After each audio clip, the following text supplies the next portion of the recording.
the next story, it's just about human error and the reality that human error is still a big part of this. Sometimes that's because the environment is massively complicated. And Right. so the more complicated an environment is, the more opportunity there is for errors to be made. Yes, You see that a exactly. lot?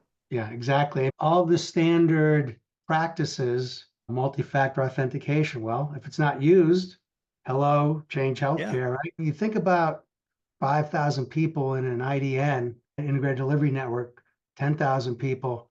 How do you provide tunneled lanes for only what they need to do? It takes a little while to get that down and making them virtual enough and flexible enough, and because things change so quickly. But there are those mechanisms that we see people struggling with. I had one of my clients, actually, great client, wanted to put in a microsegmentation system. I think it was the CFO said, well, just use a VPN, you'll be okay. Oh, no, not really.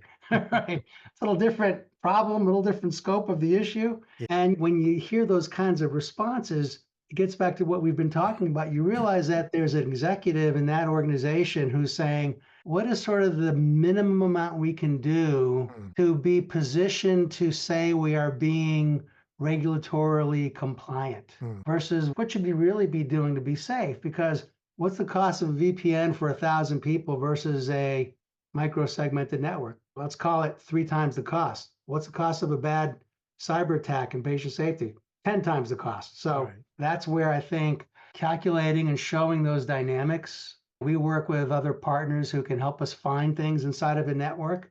And it's Mhm. interesting because they almost don't want to see it. Because once I've they see it, they definitely have to address it. I've definitely seen that too. If you show us this, now we're Right. responsible to do something about it.